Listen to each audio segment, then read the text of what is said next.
यह आदमी रातों रात करोड़पति बन गया क्योंकि इसके हाथ लगी है एक ऐसी नदी जो सोना उगलती है। दरअसल यह आदमी चीन का गोल्ड हंटर है जो दिन रात सोने की तलाश में भटकता रहता था और फाइनली किस्मत ने इसका साथ दिया क्योंकि अब यह इस सोने की नदी का मालिक बन चुका है। यह इस नदी में से दिन रात लगाकर कई टन सोना निकाल चुका है। देखो ये है चीन के कृषि वैज्ञानिकों का कमाल। यहाँ पर अब काले रंग के कद्दू को उगाया जाने लगा है जो कि इतना मजबूत होता है कि यह तो हथौड़े से भी नहीं टूटता, लेकिन उबलते ही यह मक्खन की तरह सॉफ्ट हो जाता है। और ये है यहाँ पर उगने वाला मिर्ची फ्रूट जो कि तीखा नहीं बल्कि आम की तरह बहुत मीठी होती है। और यहाँ पर तरबूज लाल रंग का नहीं बल्कि कुछ इस तरह का पिंक कलर का उगा है। तो इसीलिए जापान के लोग 100 सालों तक जीते हैं क्योंकि यह गन्ने को सीधा ऐसे ही नहीं खा लेते, बल्कि यह तो इसको अच्छे से पकाने के बाद उसके कई टुकड़े कर देते हैं और फिर इसे ट्रेडिशनल तरीके से लकड़ी से कूटने के बाद इसका रस निकाल लेते हैं। इसके बाद रस को छानने के बाद इसे आग में उबाल लिया जाता है जिसे फिर एक बर्तन में डालकर सूखा लिया जाता है। फैक्ट्रीज में इस तरह की ट्रेनों को चलाया जाता है क्योंकि वहाँ की फैक्ट्रीज काफी बड़ी बड़ी होती है और वहाँ पर सामान को इधर उधर ले जाने के लिए ये रेलगाड़ी परफेक्ट है क्योंकि ये पतली जगहों से भी आसानी से निकल जाती है। अब देखो चीन के रेस्टोरेंट वाले इस खास मशीन को खरीद रहे हैं क्योंकि ये मशीन उन्हें खाना बनाने में काफी मदद करती है।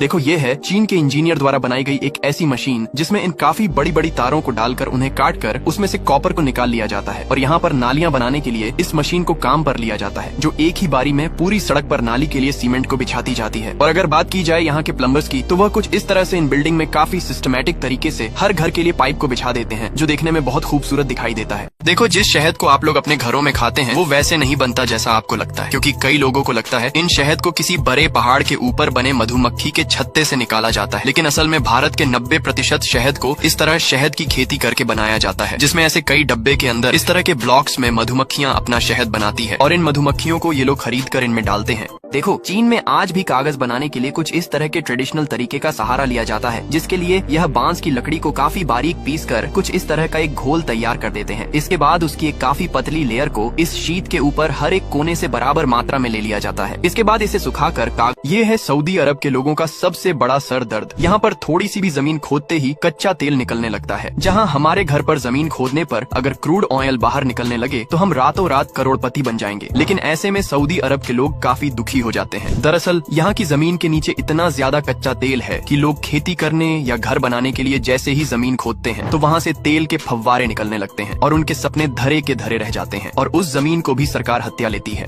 अगर दुबई की शहजादी से शादी का मौका मिले तो 1 सेकंड भी मत सोचना क्योंकि ये शहजादियां पैदा होते ही तेल के कुएं की मालकिन बन जाती हैं। मतलब करोड़ों की कमाई, महल में रहना और शाही लाइफस्टाइल और पति, ये तो उसे भी सीधा राजकुमार बना देती है। ऐसी शादी मतलब सिर्फ प्यार नहीं, 7 पीढ़ियों तक ऐश की गारंटी।